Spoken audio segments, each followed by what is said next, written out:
Paul, 55 ans, marié et 2 enfants, est propriétaire d'un pavillon de banlieue. Il cherche une solution pour sa mère qui vit seule dans une grande maison.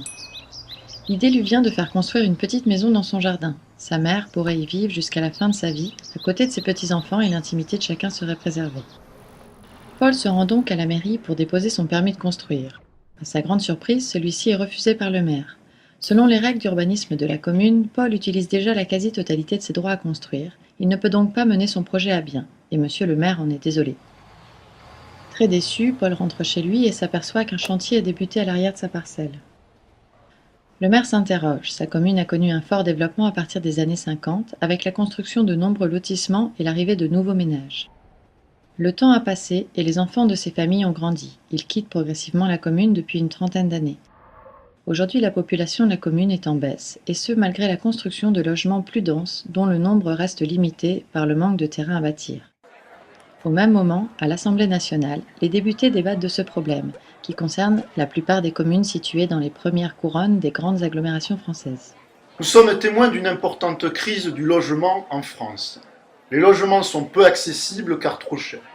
Ils ne sont plus construits à proximité des services et des emplois, mais aux limites de la ville. Les nouvelles lois Grenelle, qui luttent contre l'étalement urbain afin de préserver les terres naturelles et agricoles, risquent encore d'aggraver cette situation en restreignant le foncier à bâtir disponible. Bien décidé à trouver une solution, monsieur le maire se rend à une conférence sur le thème de la ville durable. Il découvre un mode de développement alternatif qui prend comme source les projets de vie des habitants et qui donne aux communes de nouveaux leviers pour renouveler leur ville. Si l'on apprend à faire de l'urbanisme avec les habitants, les quartiers pavillonnaires recèlent un gisement foncier exceptionnel. Bon nombre de vos habitants, monsieur le maire, seraient prêts à détacher un bout de leur terrain pour en faire un terrain à bâtir. Afin de connaître les besoins de ses habitants, le maire organise des entretiens d'1 heure pour chaque foyer, en présence d'un architecte, afin que chacun puisse discuter de l'évolution de sa propre parcelle. Les entretiens révèlent que de nombreux habitants envisagent la division de leur terrain comme un véritable levier pour leur projet de vie. Certains anticipent leurs vieux jours et décident de se construire une nouvelle maison sur leur terrain. Une maison plus adaptée dans laquelle ils pourront vivre jusqu'à la fin de leurs jours. D'autres décident d'investir dans un nouveau logement qu'ils loueront à des étudiants. Certains, forcés de quitter leur maison suite à un divorce, souhaitent garder une partie de leur terrain afin de rester avec leurs enfants dans leur quartier d'origine. D'autres souhaitent tout simplement vendre un bout de terrain afin de financer leur projet personnel.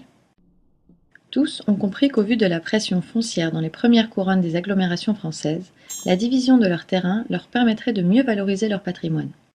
Le maire et son conseil municipal décident alors de modifier le règlement d'urbanisme. Le nouveau plan local d'urbanisme définit les règles qui s'appliquent pour l'évolution des différents quartiers de la commune.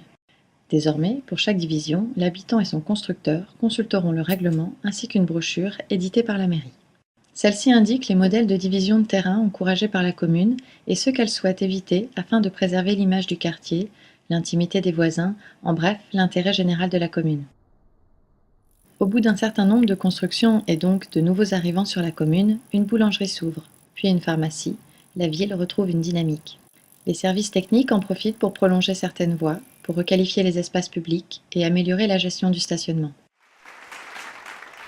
Je suis très heureux de ce nouveau mode de développement qui a permis à beaucoup de mes habitants de trouver des solutions et d'accomplir leurs projets. Grâce à eux, nous avons sorti des terrains à bâtir et produit du logement avec très peu d'investissement et ceci sans engendrer aucun étalement urbain. Nous accueillons aujourd'hui de nouvelles familles et les personnes âgées peuvent décider de rester dignement dans notre commune. Cette évolution s'est faite de façon très douce, en concertation et au bénéfice de tout le monde.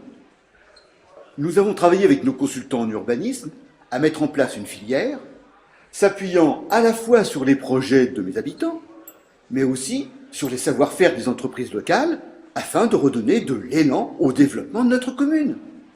Cette filière courte, qui n'a pas nécessité de portage foncier, et qui a enrichi mes habitants, est une vraie révolution dans notre façon de produire la ville.